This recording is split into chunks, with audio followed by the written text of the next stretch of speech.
Cabin mate 24 hours study hall and work space mobile app download చేసుకుని ఇప్పుడే మీ cabin book చేసుకోండి. నమస్కారం. మనతో పాటు ఎల్వి సుబ్రహ్మణ్యం గారు ఉన్నారు. వారు senior most IAS officer, Andhra Pradesh chief సెక్రటరీగా ఉన్నతమైన పదవిలో వారు వ్యవహరించిన వారు.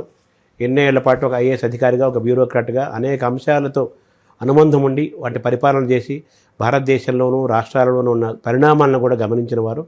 ప్రస్తుతం ఈ కశ్మీర్ ఇష్యూలో పాకిస్తాన్ ఇండియా మధ్య జరుగుతున్న వాతావరణము, ఇంకో పక్క అమెరికా, చైనా, రష్యా ఈ దేశాలు వీటన్నిటి కూడా దృష్టిలో పెట్టుకొని మన దౌత్య సంబంధాలు ఏ విధంగా ఉండాలి, ప్రస్తుతం ఇండియా పాకిస్తాన్ మధ్య జరుగుతున్న కశ్మీర్ వారిని ఎలా చూడాలి, ఏమేం చేయాలి, ఏం చేయకూడదు, ఇవన్నీ కూడా మనం ఎల్వి సుబ్రహ్మణ్యం గారి ద్వారా తెలుసుకునే ప్రయత్నం చేద్దాం. నమస్కారం. నమస్కారం శర్మ గారు. నమస్కారం. ఈ టాపిక్ మీద కూర్చుస్తామని అనుకోలేదు, మనం కూర్చోవాల్సి వచ్చింది. ఈ పరిణామాలు ఎలా చూస్తున్నారు సార్ ఒక ఐఏఎస్ అధికారిగా, ఒక బ్యూరోక్రాట్గా? ఇవి మనం రెండు కోణాల్లో చూడొచ్చండి. ఒకటి అంతర్జాతీయ కారణాల వల్ల వస్తున్న సమస్యలు, అంటే ఒక రకంగా చెప్పాలంటే సవాళ్ళు. రెండవది మన దేశంలోనే ఉన్న సమస్యల వల్ల వస్తున్న సవాళ్ళు. ఇది మనం ఇవాళ అర్థం చేసుకోవాలి. ప్రధానంగా కేంద్ర ప్రభుత్వానికి ఈ రెండు అంశాల్లో కూడా ఒక ప్రాతినిధ్యం ఉన్నది, ప్రాధాన్యత ఉన్నది. అంతర్జాతీయ సంబంధాల గురించి ఒకసారి మనం చూసినప్పుడు మనకి ఈ మధ్యకాలంలో గత 10 సంవత్సరాల్లో కూడా ప్రత్యేకంగా చెప్పుకోవాలంటే ప్రస్తుత కేంద్ర ప్రభుత్వం నరేంద్ర మోడీ గారి యొక్క సారథ్యంలో అంతర్జాతీయ దౌత్య సంబంధాలు చాలా చాలా చక్కగా విశేషంగా అభివృద్ధి జరిగాయి. అనేక రకాలుగా దాన్ని అభివృద్ధి చేసుకోవడానికి వాళ్ళు చక్కని ఆలోచనలు వాళ్ళు ఎప్పటికప్పుడు చేసుకుని అమలు చేసుకున్నారు. ఆ పరిస్థితుల్లో వచ్చిన కోవిడ్ని కూడా ఆ విధంగానే దాన్ని మలుచుకొని మానవతా దృక్పథంతో చేసిన సహాయాన్ని కూడా దౌత్య సంబంధాలకి దాన్ని ఒక ముడివేసి తద్వారా అనేక ప్రాంతాల్లో భారతదేశం యొక్క కీర్తిని ఇనుమడింపచేశారు. అలాగే మన అదృష్టవశాత్తు చూస్తే యూరప్ ఇవాళ బలహీనపడుతున్నది, తర్వాత రష్యా యుద్ధంలో నిమగ్నమై ఉన్నది, అమెరికా అనేక కారణాల వల్ల ఇంతకు ముందున్నంత బలం లేదు, కానీ దూకుడు మాత్రం ప్రస్తుత రాష్ట్రపతి పాలనలో మనకి ఇక్కడ ట్రంప్ గారి ఆధ్వర్యంలో కనిపిస్తున్నది. కాబట్టి అంతర్జాతీయంగా మనకున్న సవాళ్ళు ఇవాళ ఏమిటంటే చైనా దేశాన్ని ఏ విధంగా న్యూట్రల్ చేయాలి. మనకి పాకిస్తాన్కి జరిగే ఈ పోరులో చైనా కనుక కదలకుండా ఒక రకంగా నిర్లిప్తతను కనుక చూపించగలిగితే పాకిస్తాన్కి ఏ రకమైన బలం ఉండదు, మనకి అసలు ఏ రకమైన నష్టం కూడా ఉండే ప్రమాదం లేదు. ఇది ఒక పెద్ద సవాలుగా నేను భావిస్తున్నాను. అలాగే అంతర్గతంగా చూస్తున్న సవాళ్ళు మనం చూస్తే ఇప్పటికి కూడా ఇంకా దురదృష్టవశాత్తు జాతీయ పార్టీలు అని చెప్పుకుంటున్న రాజకీయ పార్టీలు వారికి అసలు దౌత్య సంబంధాల మీద అవగాహన లేదు, జరుగుతున్న సంఘటనల మీద అవగాహన లేదు. ఒకవేళ అవగాహన ఉన్నా కూడా వారు ప్రజల్ని తప్పుదోవ పట్టించే ప్రయత్నం చేస్తున్నట్టుగా కనిపిస్తున్నది. నిన్న మొన్న ఇవాళ మనం చూస్తున్నాం, కర్ణాటక ప్రభుత్వంలో ఉన్న మంత్రుల దగ్గర నుంచి, మహారాష్ట్రలో ఉన్న ఎమ్మెల్యేల దగ్గర నుంచి ఇష్టం వచ్చినట్టు మాట్లాడి ప్రజల్లో ఒక రకమైన ఆందోళన రావడానికి, తప్పు ఆలోచనలు రావడానికి వీళ్ళు కారణభూతులు అవుతున్నారు. ఇది చాలా దురదృష్టం. వీరిని మనం నిందించి ప్రయోజనం లేదు. వారి యొక్క అజ్ఞానానికి ఎవరు బలవుతారో అని నాకు భయం వేస్తుంది తప్ప వేరే ఇంకేమీ లేదు. వారు మాట్లాడుతున్నది ఎలా ఉన్నదంటే అసలు పూర్తిగా ఈ సంఘటన, పహల్గాంలో జరిగిన సంఘటన కంప్లీట్గా ఇది కట్టుకథ, అసలు కేంద్ర ప్రభుత్వమే చేయించింది, వాళ్లే కావాలని ఒక 26 మందిని చంపేశారు, దీన్ని పాకిస్తాన్ మీద నెట్టుతున్నారు అని ఇలా మాట్లాడటం ఇది కేవలం బాధ్యతారాహిత్యంగానే నేను భావిస్తున్నాను. పాకిస్తాన్ వాళ్ళు ఏం మాట్లాడుతున్నారు, వీళ్ళు అదే మాట్లాడుతున్నారు. వీళ్ళు మాట్లాడుతున్న దానికి భారతదేశంలో వ్యూవర్షిప్ పెరగకపోవచ్చు, కానీ పాకిస్తాన్లో వీళ్ళందరూ హీరోల కింద అవుతున్నారు. కాబట్టి లాజికల్గా వీళ్ళందరూ పాకిస్తాన్కి వెళ్ళి అక్కడ జీవిస్తే బాగుంటుంది. ఎందుకంటే దేశం యందు ప్రేమ లేని వాళ్ళు, దేశాభిమానం లేనివారు, విషయాల యొక్క అవగాహన లేనివారు వీళ్ళు నాయకుల కింద చలామణి అవ్వడం అది మన దురదృష్టం. నాయకుడు అన్నవాడు ప్రజల్ని నడిపించగలగాలి. అది కష్ట సమయాల్లో కావచ్చు, సుఖ సమయాల్లో కావచ్చు, ఏ రకమైన విషయాన్ని కూడా మింగించాలి అంటే ప్రజల చేత ఆ నాయకుడు పూనుకోవాలి. బాధను కూడా మీరు మింగాలి. దేశం కోసం లాల్ బహదూర్ శాస్త్రి గారు ఆ రోజుల్లో మనందరం కూడా రాత్రిపూట శనివారం నాడు ఒక పూటే భోంచేద్దాం, దేశం అంతా కూడా ఆ రకమైన పిలుపిచ్చాడు. ఆయన పిలుపుకి ప్రేరితులై అనేక మంది శనివారం నాడు ఒక పూటే భోంచేశారు. కాబట్టి ఆ విధంగా దేశంలో ఉన్న ప్రజల యొక్క భావాల్ని మార్చాలి, భావాల్ని ప్రభావితం చేయాలి. దేశ ప్రేమ అందరిది కూడా తారస్థాయికి చేరడానికి పూనుకోవాలి. కానీ కేంద్ర ప్రభుత్వ సమావేశంలో ఒకలాగా మాట్లాడి బయటకు వచ్చి ఇంకొకలాగా మాట్లాడి కేవలం జనాకర్షణ పొందుదామనే ఒక దురుద్దేశంతో ఈ సందర్భాన్ని కూడా రాజకీయం చేయడం చాలా దురదృష్టం. నన్ను అడిగితే ఇలాంటి వాళ్ళందరినీ చట్టరీత్యా శిక్షించాలి. ఆ ప్రాంతాల్లో ఉన్న గవర్నర్లు వారిని వెంటనే డిస్మిస్ చేస్తే ఏమాత్రం కూడా తప్పులేదు. ఎందుకంటే మనం ఇవాళ ఎదుర్కొంటున్న సమస్య చాలా చాలా విషమ పరిస్థితి. అంతర్జాతీయంగా అనేక దేశాలు కూడా సంఘీభావం తెలుపుతూ భారతదేశ ప్రధానికి వారందరూ సందేశాలు పంపిస్తున్న తరుణంలో ఈ ప్రాంతంలో ఈ దేశంలో ఉన్న నాయకులు వాళ్ళ రాష్ట్రాల్లోనే కొంతమంది వెళ్ళి అసూలు పాశారు. దానికి కూడా వాళ్ళకి సంఘీభావం తెలపడం తెలియదంటే ఇది చాలా చాలా విచారకరమైన విషయం. అంటే ఈ ఉగ్రవాదుల దగ్గర చైనా తాలూకు యాప్లు, చైనా తాలూకు ఏదో మొబైల్స్ ఇవన్నీ బయటపడ్డాయి, అలాగే అమెరికా తాలూకు ఆయుధాలు బయటపడ్డాయి అని ఒక ప్రచారం జరుగుతుంది. వాస్తవాలు మనకు తెలియదు. దీన్ని ఎలా చూడాలి? అంటే ఇవాళ ఎలా ఉందంటేనండి, అన్ని రకాల వస్తువులు కూడా మనం డబ్బులు ఖర్చు పెట్టడానికి సిద్ధమైతే దొరికేటట్టుగానే మనకు కనిపిస్తున్నాయి. ఎందుకంటే అందరి యొక్క ప్రథమ ధ్యేయం కూడా ఎలా వర్తకం పెంచుకోవాలి, డిఫెన్స్ ప్రోడక్ట్స్ ఎన్ని అమ్ముకోవాలి, ఎన్ని చోట్ల యుద్ధాలు వాళ్ళు ప్రేరేపిస్తున్నారు అన్నది కూడా దాని మీద చాలా గొప్ప వ్యాసాలు మనం చదువుతూ వచ్చాం. అమెరికా దేశం కానీ, చైనా దేశం కానీ, బ్రిటన్ కానీ, ఫ్రాన్స్ కానీ ప్రపంచ దేశాల్లో యుద్ధ వాతావరణాన్ని పెంచడం వల్ల వారి కర్మాగారాలకు కావాల్సిన ఆర్డర్లు వస్తున్నాయి, అందుకు వాళ్ళు చేస్తున్నారు అని కూడా మనం చాలా సందర్భాల్లో వింటున్నాం. కాబట్టి అది సులభంగానే దొరుకుతాయి. కానీ వీటిని న్యూట్రలైజ్ ఎలా చేయాలి, ఎప్పటికప్పుడు మన నిఘా ఏజెన్సీస్ వారిని ఎలా పసిగట్టాలి, వాళ్ళు ఎలా పట్టుకోగలగాలి, పట్టుకున్న వారిని న్యాయస్థానాలు ఎంత త్వరగా శిక్షించగలగాలి. మనం చూసాం మన దేశంలో ఆయుధంతో దొరికి చంపినట్టుగా చెప్పిన వాళ్ళ ముందు కూడా కసబ్కి 5-6 సంవత్సరాలు పట్టింది ఉరి తీయడానికి. మరి అంత గొప్పగా మన న్యాయస్థానాలు పనిచేస్తున్నాయి. ఈ విధంగా చేయడం వల్ల ఏమవుతుందంటే అందరికీ కూడా ఒక రకమైన నమ్మకం వచ్చేసింది. మనం ఏ తప్పు చేసినా కూడా 5-6 సంవత్సరాలు ఇబ్బందే లేదు, దాని తర్వాత చూసుకుందాం. ఎవరైనా ఒక పలుకుబడి ఉన్న వకీల్ని పెట్టుకున్నామంటే ఆయన ఇంకొన్నాళ్ళు నడిపిస్తాడు అనే ఒక ఆలోచనతో ఇవాళ ఈ ఉగ్రవాదం వైపు ఆకర్షితులై కొంతమంది వెళుతున్నారన్నది కూడా మనం చదువుతున్నాం ఇక్కడ అక్కడ. ఇది ప్రమాదకరమైన పరిస్థితి. ఇలాంటి తప్పిదాలు చేసేవారికి స్పెషల్ కోర్ట్స్ లాగా పెట్టి స్పెషల్గా ప్రాసిక్యూషన్ తీసుకొచ్చి ఎంత త్వరితగతిన మనం చేయగలిగితే, ఈ మధ్యకాలంలో మనం అభయ కేసులో ఎలాగైతే చేశామో ఆ విధంగా చేయగలిగితే కొంత భయం వస్తుంది ప్రజల్లో, పౌరసత్వం మీద గౌరవం ఏర్పడుతుంది. సార్, ఈ విషయంలో అంతా ఇది ఇందాక కొంతమంది రాజకీయ పార్టీలు అన్నట్టుగానే పాకిస్తాన్ వాళ్ళు కూడా వాళ్ళ అధికారులు, ప్రతినిధులు దీనిపైన ఇది భారతదేశం చేసిన ఒక ఫేక్ వాతావరణం అని అంటున్నారు. ఇంకో పక్క తటస్థమైన దర్యాప్తు జరగాలి, దానికి మేము సిద్ధంగా ఉన్నామని పాకిస్తాన్ అంటోంది.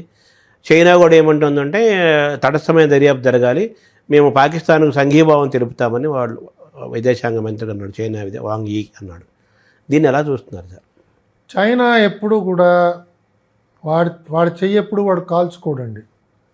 మనకున్న అనుభవం ఏమిటంటే చైనా వాడు కేవలం బోన్లో ఉన్న పులి ఆయన గాండ్రించినట్టుగా గాండ్రిస్తాడంతే.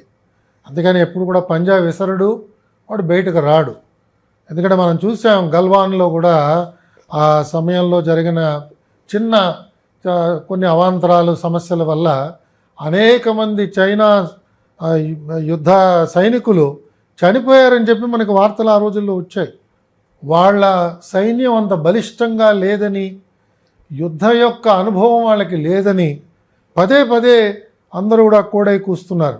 కాబట్టి చైనా కేవలం ఏమిటంటే అదొక బలం నాకున్నది, నా దగ్గర అణుశక్తి చాలా ఉన్నది, నాకు చాలా విదేశీ మార్గద్రవ్యం నా దగ్గర ఉన్నది, వీటితో మాట్లాడుతున్నది. కానీ యుద్ధ భూమికి పాకిస్తాన్ కోసం వచ్చి యుద్ధం చేసే పరిస్థితులు లేవని చెప్పి నేను భావిస్తున్నానండి.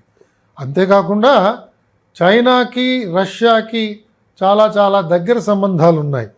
మనం చూస్తున్నాం ఈ యుక్రెయిన్ వార్లో కూడా రష్యా భారతదేశం వైపే మొగ్గు చూపింది, భారతదేశ ప్రధాని చెప్పిన మాటలన్నింటినీ గౌరవించింది, భారతదేశంతోనే దౌత్య సంబంధాలని బలపరుచుకుంది. కానీ ఇంకే దేశంతో కూడా రష్యా దేశం చేసుకోలేదు. పుటిన్ అక్కడ అధ్యక్షుడిగా ఉన్నన్ని రోజులు నా అనుమానం చైనా ఏమాత్రం కూడా దాని పరిస్థితిలో మార్పు ఏమి ఉండదు, అది ఏమాత్రం కూడా యుద్ధానికి దగ్గరగా రాదు.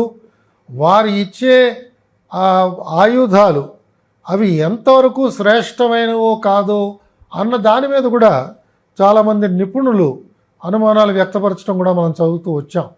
కాబట్టి ఈ పరిస్థితుల్లో పాకిస్తాన్ ఒంటరి దేశం అయిపోతున్నది. రోజు రోజుకి దాని పరిస్థితి తీవ్రత పెరుగుతున్నది. ఇప్పటికే సుమారు 22-23 దేశాలు భారతదేశంతో సంఘీభావం తెలిపాయి. వారందరూ కూడా భారతదేశ ప్రధానమంత్రికి సందేశాలు పంపించి జరిగిన మారణకాండకి తీవ్రమైన దిగ్భ్రాంతిని వారందరూ కూడా తెలియజేశారు. అలాగే మనం ఇండస్ వాటర్ ట్రీటీ విత్డ్రా చేసిన తర్వాత ఏ ఒక్క దేశం కూడా అది తప్పు అని మాట్లాడలేదు. కాబట్టి పాకిస్తాన్కి బహుశా సమయం ఆసన్నమైనది. చరిత్రాత్మకంగా వారు చేసిన తప్పిదాలన్నిటికీ కూడా ఇప్పుడు సుంకం చెల్లించే సమయం ఆసన్నమైనది అని మనకు అర్థమవుతున్నదండి. ఇప్పుడు రష్యా ఇప్పుడు కూడా మనతోనే ఉందని మనం భావించాలి కదా? అంతేనండి. రష్యా పరిపూర్ణంగా భారతదేశంతోనే ఉన్నది. భారతదేశం కూడా దౌత్య సంబంధాలు రష్యాతో చాలా చక్కగా చూసుకుంది. రష్యాకి కావలసిన మార్గద్రవ్యం అంతా కూడా మనం రష్యా ఆయిల్ ద్వారా మనం అందించాం. రష్యాకి ఎలాంటి ఇబ్బంది రాకుండా యుఎన్లో పాస్ చేద్దాం అనుకున్న రెజల్యూషన్స్ కూడా భారతదేశం సమర్థించలేదు. కాబట్టి తటస్థ వైఖరి అని చెప్పుకుంటున్నా కూడా భారతదేశం రష్యా వంకే కొంత తన యొక్క సంఘీభావానండి, మైత్రీ భావానండి చూపించిందని చెప్పి నేను అనుకుంటున్నాను. భారతదేశం వైపు రష్యా సంఘీభావం, మన వైపే మొగ్గుంది. రష్యా మొగ్గుందండి. అమెరికాని ఎలా చూడాలి సార్? అమెరికా మనం చూసాం. ఎందుకంటే ప్రధానంగా ఈ సంఘటన జరిగింది కూడా అమెరికా ఉపరాష్ట్రపతి మన దేశంలో పర్యటన చేస్తున్నప్పుడే జరిగింది. ఇంతకు పూర్వం కూడా వారి రాష్ట్రపతి భారతదేశంలో ఆయన టూర్ చేస్తున్నప్పుడు ఒకసారి జరిగింది. అలాగే ఈసారి కూడా వారి ఉపరాష్ట్రపతి నూతనంగా ఎన్నుకోబడ్డ ఆయన వచ్చినప్పుడు ఆ పరిస్థితి వచ్చింది. కాబట్టి అమెరికాతో పాకిస్తాన్ తెలుసో తెలియకో వారే ఈ రకమైన ఒక యుద్ధానికి మొగ్గు చూపిస్తున్నట్టుగా కనిపిస్తున్నది. కాబట్టి అమెరికా ఏమాత్రం కూడా సమర్థించట్లేదు. మనం వెంటనే చూసాం, వారి ఇంటెలిజెన్స్ చీఫ్ కానీ, వారి సిఐఏ చీఫ్ కానీ, వారి డిఫెన్స్ సెక్రటరీ కానీ వీళ్ళందరూ కూడా భారతదేశాన్ని సమర్థించారు. బహుశా భారతదేశం యొక్క మంత్రాంగంలో వారందరూ కూడా నిమగ్నమయ్యి ఏ విధంగా పాకిస్తాన్కి ఒక బుద్ధి చెప్పాలి, పాకిస్తాన్ ప్రేరిత ఉగ్రవాదానికి ఏ విధంగా చరమగీతం పాడాలి అన్నది బహుశా రచిస్తున్నారని మనకు అనుమానాలు వస్తున్నాయండి. ఇప్పుడు అమెరికా పాకిస్తాన్ నాకు మిత్రదేశము, ఈ సమస్య ఇప్పుడు వస్తున్న కశ్మీర్ సమస్య విషయంలో ఆ రెండు దేశాలు చూసుకుంటాయి అంటూ నాది మిత్రదేశం పాకిస్తాన్ అని ఒక మాట వాడింది అమెరికా. దీన్ని మనం ఎలా అన్వయం చేసుకోవాలి సార్? అంటే కొన్నిసార్లు ఈ వాక్యాల వెనకాల అంతరార్థం కూడా ఉంటుంది. నాకు మిత్రుడే కానీ తప్పు చేశాడు అని అంటానికి కూడా ఎక్కువ సమయం పట్టకపోవచ్చు.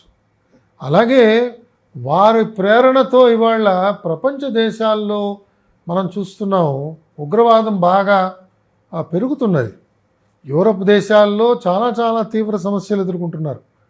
యునైటెడ్ కింగ్డమ్లో మనం చూస్తున్నాం ఇవాళ చాలా తీవ్రమైన సమస్యలు ఎదుర్కొంటున్నారు.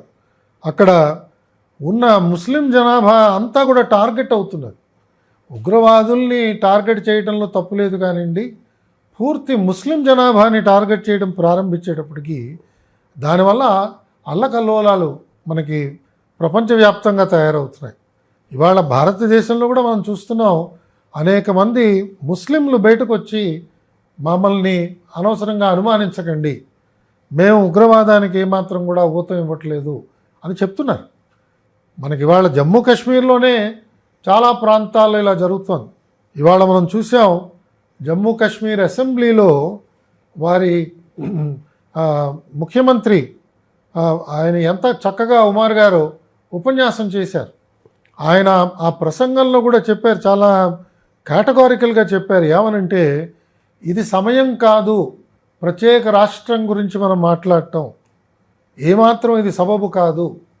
నేను వాళ్ళని ఓదార్చడానికి వెళ్ళినప్పుడు నాకు సరైన మాటలు రాలేదు, సిగ్గుతో తల వంచుకున్నాను, క్షమాపణ చెప్పడం తప్ప నేనేమీ చేయలేకపోయాను. టూరిజం నా ఆధ్వర్యంలో ఉన్నది, అలాంటి టూరిస్ట్కి ఇలాంటి నష్టం జరిగింది కాబట్టి నేను సిగ్గుతో తల వంచుకుంటున్నాను అని ఆయన స్పష్టంగా అసెంబ్లీలో వాళ్ళు ఉపన్యాసం ఇచ్చారు. కాబట్టి జమ్మూ కాశ్మీర్లో ఆయనే చెప్పాడు, గత 21 సంవత్సరాల్లో ఈ విధంగా ప్రజలు వారంతటి వారే వీధుల్లోకి వచ్చి నినాదాలు చేసి ఉగ్రవాద చర్యల్ని గర్హించడం ఎప్పుడు మనం జమ్మూ కాశ్మీర్లో చూడలేదు, ఇది మొదటిసారి మనం చూస్తున్నాం అని చెప్పారు. కాబట్టి ఇవన్నీ కూడా జరుగుతున్న సంఘటనలకి ఇవన్నీ అద్దం పడుతున్నాయి. బహుశా సమాజంలో కూడా మార్పులు చాలా వచ్చాయి.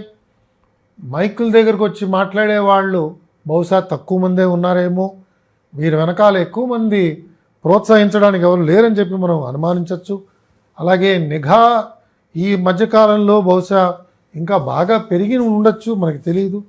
ఆ నిఘా చైతన్యం ఎలా ఉన్నది అన్నది మనకి రాబో రోజుల్లో కనిపిస్తుంది. ఎవరెవరిని అంతమొందించాలి, ఎవరెవరిని తీసుకెళ్ళి శిక్షించాలి అన్న దాని మీద బహుశా నిఘా సంస్థలు, రాష్ట్ర పోలీస్ యంత్రాంగము అన్నీ కూడా ఉమ్మడిగా చక్కగా పనిచేస్తే బహుశా మనకి ఉగ్రవాదం వల్ల తీవ్ర సమస్యలు రాకుండా మనం బయటపడతాం. ఇప్పుడు ఈ ఇండస్ వాటర్ నదీ జలాల మనం అగ్రిమెంట్ రద్దు చేసుకున్నాం కదా, 65 ఏళ్ళ అగ్రిమెంటు. మీరు డైరెక్ట్గా యుద్ధాన్ని మీరు ప్రకటించినట్టుగా మేము భావిస్తున్నాము. మేము 130 అణ్వాయుధాలు మీ పైన మేము ఈ ప్రదర్శన కాదు మీకు ఎక్కువ పెట్టాము, మీకు మమ్మల్ని తట్టుకునే శక్తి లేదని పాకిస్తాన్ అంటుంది కదా, మనం దీన్ని ఎలా చూడాలి? మనకున్న పవర్ ఏంటి? అంటే మనకి భౌగోళికంగానే మనకు ఆ రకమైన ఒక అడ్వాంటేజ్ ఉంది కదా. మనం ఆ పరిస్థితుల్ని చూస్తే, జాగ్రత్తగా మ్యాప్లను చూస్తే మనం ఉన్నత స్థాయిలో మనం ఉన్నాం. ఎక్కడి నుంచి అయితే నదులు ప్రవహిస్తున్నాయో అది భారత ఖండంలో ఉన్నది, భారతదేశంలో ఉన్నది. అంతేకాకుండా ఒక్క నిమిషం కనుక మనం ఈ ఇండస్ వాటర్ ట్రీటీ గురించి ఒక్కసారి ఆలోచన చేస్తే, మనకి ఈ మధ్యకాలంలో మనకు వచ్చిన గణాంకాలు చూస్తే అందులో 3 నదులు భారతదేశానికి కేటాయించారు, 3 నదులేమో పాకిస్తాన్కి కేటాయించారు. ఉపనదులు సట్లెజ్, బియాసు, రవి ఈ 3 నదులు భారతదేశానికి వినియోగించుకోమని చెప్పారు. చెనాబు, జేలము, ఇండస్ పాకిస్తాన్ వినియోగించుకోవచ్చు అని చెప్పి తీర్మానం అయింది. ఈ తీర్మానం వెనకాల చూస్తే మనం 33 MAF అంటే మిలియన్ ఏకర్ ఫీట్, అంటే 1 మిలియన్ ఏకర్ ఫీట్ లెక్క ఎంత అంటే 3,25,851 మిలియన్ గ్యాలన్స్. అంత నీరు అంటే భారతదేశం ఎంత వినియోగించవచ్చో దానికి 2 పాకిస్తాన్ దేశానికి ఈ ఇండస్ వాటర్ ట్రీటీ కింద ఒప్పందం మనం కుదుర్చుకున్నాం. ఆ రోజుల్లో వరల్డ్ బ్యాంక్ మధ్యలో ఉంది, మధ్యవర్తిత్వం ఆ రోజుల్లో వరల్డ్ బ్యాంక్ చేసింది. యాయా ఖాన్ గారేమో అక్కడ ప్రెసిడెంట్గా ఉన్నారు, జవహర్లాల్ నెహ్రూ గారు ఇక్కడ ప్రధానమంత్రిగా ఉన్నారు. ఇది చేసుకున్న ఒప్పందం. నెహ్రూ గారు కూడా ఈ పర్చేజ్డ్ అగ్రిమెంట్ అన్నాడు ఆయన. ఈ పర్చేజ్ అగ్రిమెంట్ 2 రకాలుగా అండి. ఒకటి ఇంత నీరు ఇవ్వటము, 2 ప్రతి సంవత్సరం కూడా కొన్ని వేల కిలోల బంగారం వాళ్ళకి ఇచ్చి వాళ్ళ దేశంలో కెనాల్స్ తవ్వుకోవడానికి భారతదేశం పెట్టుబడి పెట్టాలటండి ఈ అగ్రిమెంట్ ప్రకారంగా. అంటే వినియోగం చేసుకునే సామర్థ్యం లేని దేశానికి నీరు ఇవ్వడమే కాకుండా వాడి సామర్థ్యాన్ని పెంచడానికి మనమే తోడ్పడాలి. మరి ప్రత్యుపకారంగా ఆ దేశం ఏం చేసింది భారతదేశానికి అంటే అదేం కనిపించట్లేదు. ఈ విధంగా దౌత్యపరంగా ఆర్థికంగా విశేషమైన నష్టాన్ని భారతదేశం చవిచూసింది. కానీ దీని మీద ఎప్పుడూ దృష్టి లేదు. మన వాళ్ళందరం కూడా మనకంతా దేశంలో రాజకీయాలు సరిపోతున్నాయి, దేశంలో సినిమాలు సరిపోతున్నాయి, దేశంలో క్రికెట్ మ్యాచ్లు సరిపోతున్నాయి. మనకి ఇలాంటి వాటి మీద దృష్టి పెట్టడానికి సమయం లేదు. ఇవాళ నాయకులను చెప్పుకుంటున్న పెద్దవాళ్ళందరూ కూడా కొంత బుద్ధి తెచ్చుకుని కూర్చుని ఇవన్నీ జాగ్రత్తగా చదివితే ఇవన్నీ చారిత్రాత్మక తప్పిదాలు. ఈ తప్పిదాలన్నీ మనం చేసి ఇవాళ పాకిస్తాన్ దేశం మనం చెప్పినట్టుగా వినాలి అని అనుకుంటే ఎలా వింటుంది అది? దాన్ని తప్పకుండా వాడికి ఒక గుణపాఠం చెప్పాలనే ఒక దృష్టితో ఇండస్ వాటర్ ట్రీటీని మనం విత్డ్రా చేసాం. సత్యంగానే న్యాచురల్లీ మరి వాళ్ళకి నీరు కొరత ఏర్పడుతుంది. ఎందుకంటే వాళ్ళ వ్యవసాయం 80% దాని మీద ఆధారపడి వాళ్ళ ఉన్నది. జీడిపి 25% దాని మీద ఆధారపడి ఉన్నది. వ్యవసాయము, మంచినీరు దీని మీద ఆధారపడి ఉన్నది ఒకటి. రెండు, మనం ఈ నిర్బంధాన్ని ఎప్పుడు తొలగిస్తున్నాము, ఎప్పుడు అక్కడ ప్రవాహాన్ని పెంచుతాము, ఎప్పుడు అక్కడ వరదలు సృష్టించగలుగుతాము, ఇదంతా మన చేతుల్లో ఉన్నది. మనం చూస్తున్నాం. ఇది చాలా చాలా సినిమాల్లో కూడా ఒక చిన్న చిన్న ట్రిక్స్ లాగా మనం చూపిస్తుంటారు. ఉన్నట్టుండి పెద్ద పెద్ద నీరు కట్టడాలని కనుక తొలగిస్తే ఒక్కసారి కనుక ఆ ప్రవాహంలో జనాభా కొట్టుకుపోయే ప్రమాదం కూడా ఉన్నది. కాబట్టి పాకిస్తాన్ని ఇవాళ చాలా ముచ్చట వేస్తున్న అంశం ఏమిటంటేనండి, సోషల్ మీడియాలో సామాన్య ప్రజలు కూడా వార్ స్ట్రాటజీ గురించి చెప్తున్నారు భారతదేశానికి. అయ్యా నువ్వు యుద్ధాన్ని ఈ విధంగా ప్రకటించు, ఈ విధంగా యుద్ధం నడిపించు అని ఒక క్లాస్ రూమ్లో లెక్చర్ తీసుకున్నట్టుగా మనకి ఇవాళ యూట్యూబ్లో వీడియోస్ వస్తున్నాయి. నేను చూశాను, ఒక యాహ్యా ఖాన్ అని చెప్పి ఒక బీహార్లో కోచింగ్ ఇన్స్టిట్యూట్ నడిపిస్తున్న ఒక అధ్యాపకుడు, ఆయన ఒక అద్భుతమైన వీడియో చేసి దాంట్లో ఏ విధంగా పాకిస్తాన్ని కట్టడి చేయాలి చూపిస్తున్నాడు. కాబట్టి ఈ విధంగా భారతదేశం ఎన్ని రకాలుగా పాకిస్తాన్ని శిక్షించవచ్చో ఆ దేశానికి అంతు చిక్కట్లేదు. అందుకే వాళ్ళు తీవ్రమైన ఆందోళనలో ఏదేదో పిచ్చిగా మాట్లాడుతున్నారు. ఇన్ని సంవత్సరాల నుంచి మనం చూస్తున్నాం, ఉక్రెయిన్ వార్ జరుగుతోంది, 3 సంవత్సరాలు దాటింది. ఒక్క అణ్వాయుధం కూడా వాడలేదు. రష్యా దగ్గర ఉన్నాయి, కొంతవరకు నాటో దేశాల దగ్గర వాటి దగ్గర ఉన్నాయి, ఎవరు వాడలేదు. కాబట్టి ప్రపంచ దేశాలన్నీ కూడా ఇవాళ హిరోషిమా, నాగసాకి తర్వాత ఎవరు కూడా ఆటమిక్ వెపన్స్ వాడటానికి ఎవరు సిద్ధంగా లేరు. ఊరికే ఉన్నాయని చెప్పుకోవడమే. నాకు తెలుసు పాకిస్తాన్ దేశంలో ఉన్న వెర్రితనం వల్ల ఇలాంటిది ఏదైనా ఒక ప్రయోగం జరిగితే ఎవరు దానికి అడ్డొస్తారు అనే వాదన కూడా మనం అనుకోవచ్చు. కానీ వాళ్ళకి ఎంత ఐక్యత ఉన్నది, ఎలాంటి అంతర్గత శత్రుత్వం ఉన్నది మనకి ఇవాళ తెలియటం లేదు. మనం చదువుతున్నది కూడా ఇవాళ పేపర్లో ఏమిటంటే ఆ ప్రధానమంత్రి మాటకి విలువ లేదు. ఆ దేశంలో ఇవాళ ఉన్న ఆ ఆర్మీ చీఫ్ అతను ఎక్కడికి వెళ్ళిపోయాడో తెలియటం లేదు. గత 3 రోజుల నుంచి అతను అక్కడ ఆచూకీ లేదు. కాబట్టి అతి బలహీనమైన పరిస్థితిలో ఉన్న దేశాన్ని ఇవాళ వెనకేసుకొస్తున్న రాజకీయ నాయకుల్ని మనం ముందు దండించాలి, శిక్షించాలి, నిందించాలి. అంటే ఈ మనకు వాళ్ళకి కొంచెం తేడాలోనే స్వతంత్రం వచ్చింది బ్రిటిష్ వాళ్ళ నుంచి విడిపోయిన తర్వాత. దాదాపు 77 ఏళ్ల పాకిస్తాన్ ప్రయాణము, 78 ఏళ్ల ఇండియా ప్రయాణంలో ఇండియా భారతదేశం ఒక మహాశక్తివంతమైన దేశంగా ప్రపంచంలోనే పేరు తెచ్చుకొని బాగా మన పవర్ పెంచుకొని ఉన్నాం. పాకిస్తాను రోజు రోజుకి హీనమై చాలా అవినీతిమయము, ఆర్థికంగా దెబ్బతిని చాలా డోల్డ్రమ్స్లో చాలా హీనమైన ఘోరమైన పరిస్థితిలో ప్రస్తుతం పాకిస్తాన్ ఉందని అక్కడ ప్రజలే చెబుతున్నారు. సో ప్రజలు కూడా ప్రభుత్వాల పట్ల చాలా వ్యతిరేకంగా, కోపంగా ఉందని అనేక మంది ఇప్పటికీ దించారు. మీరు అన్నట్టుగా అంతర్గతంగా ప్రజల్లో కూడా చాలా కోపం ఉంది వాళ్ళ ప్రభుత్వాలు అసలు పట్లేదు. కానీ ఏ ధైర్యం చూసుకొని ఈరోజు పాకిస్తాన్ ఈ ప్రేరేపణ చేస్తుంది భారత్ విషయంలో? అంటే మనం చూసాము, మహాభారతంలో చదివాము, శ్రీరామాయణంలో చూసాము, అలాగే అనేక పరిస్థితుల్లో మనం చూసాము. ఎవడికి బలహీనత ఉందో వాడే గట్టిగా అరుస్తాడు. బలం ఉన్నవాడు మాట్లాడు. సమయం వచ్చినప్పుడు వాడు బలాన్ని వాడు ప్రదర్శిస్తాడు. భారతదేశం కూడా అలాంటి స్థితిలో ఉన్నదండి.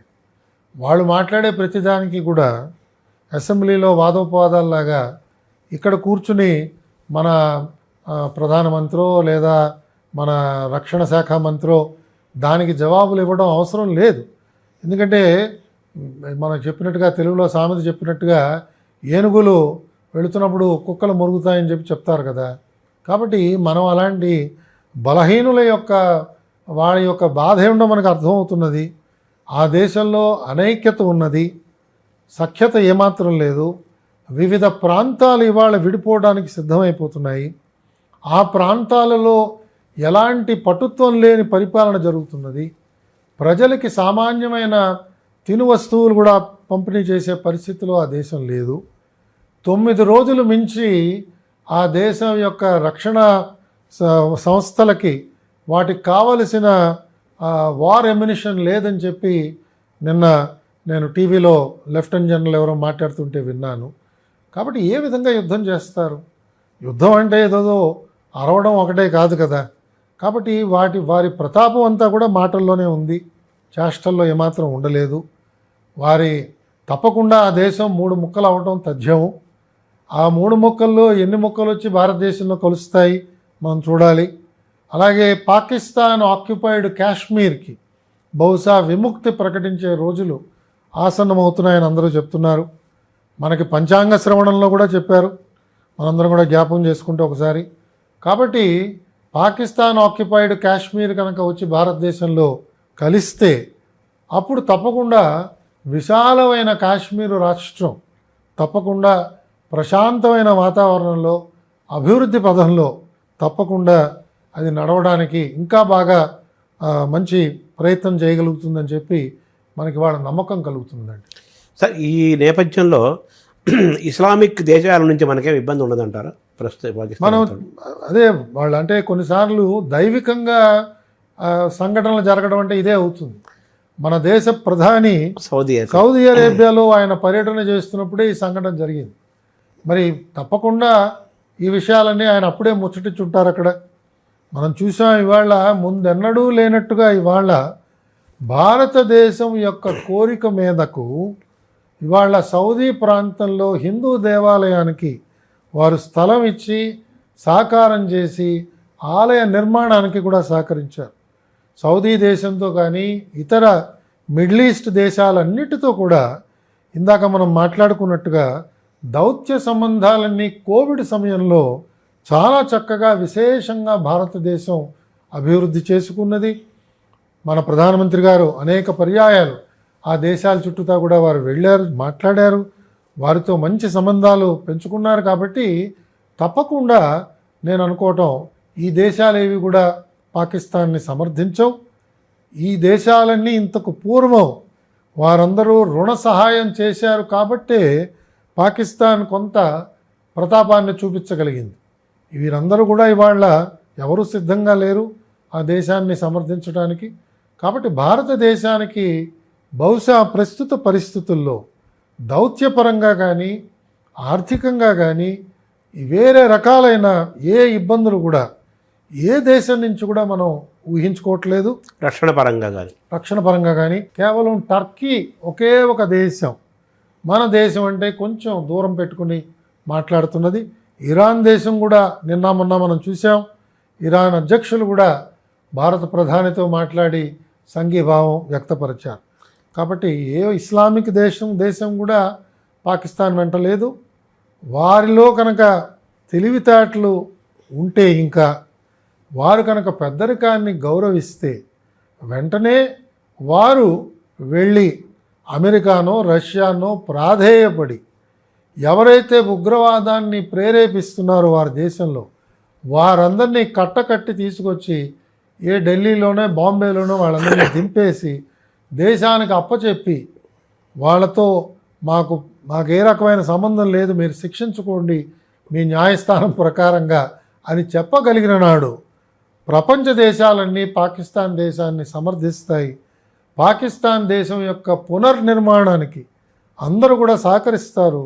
చక్కగా హాయిగా వారి ప్రజలందరికీ ఆనందానుభవాల్ని అందించగలిగే పరిస్థితిలో ఆ దేశ ప్రధాని ఉంటాడు. కానీ అలాంటి ధైర్యం వారు చేయగలరా అన్నది పెద్ద అనుమానం అండి. బంగ్లాదేశ్ని ఎలా చూడాలి సార్? బంగ్లాదేశ్ అసలు అది బహుశా మన హైదరాబాద్ కంటే చాలా చాలా చిన్న ప్రాంతం. అది మనం తలుచుకుంటే అరగంటలో దాన్ని పూర్తిగా మట్ట పెట్టేయచ్చు. ఏముంది బంగ్లాదేశ్లో? ఏమీ లేదు.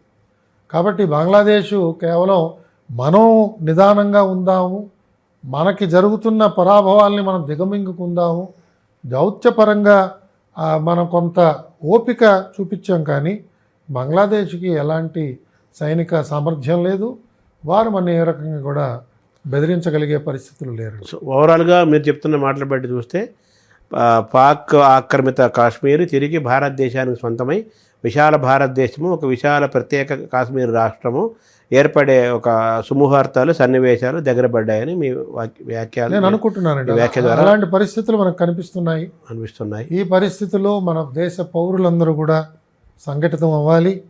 మనలో మనకి విభేదాలు సృష్టించుకునే పరిస్థితి ఇది కాదు. మత సామరస్యత కూడా మత సామరస్యం ఉండాలి, ప్రాంత సామరస్యం ఉండాలి. కొన్ని ప్రభుత్వాలు ఒకవేళ వారి పార్టీ సిద్ధాంతాల ప్రకారం ఆలోచన చేసినా కూడా ప్రజలు దాన్ని గర్హించేటట్టుగా, పత్రికలు దాన్ని విమర్శించేటట్టుగా మనం ఉంటే దేశ సమైక్యత బాగా బలపడుతుంది. అంతర్జాతీయంగా మనం సాధిద్దాం అనుకున్న విజయాలకి ఇవన్నీ సోపానంగా మారుతాయి. రాజకీయాలకు అతీతంగా వ్యవహరించాల్సిన సందర్భం ఇది. అంతేనండి, బాగా చెప్పారు. అంతేనండి. సుమన్ టీవీలో మీ పర్సనల్ అండ్ బిజినెస్ ప్రమోషన్స్ కోసం కింది నెంబర్కి కాంటాక్ట్ చేయండి.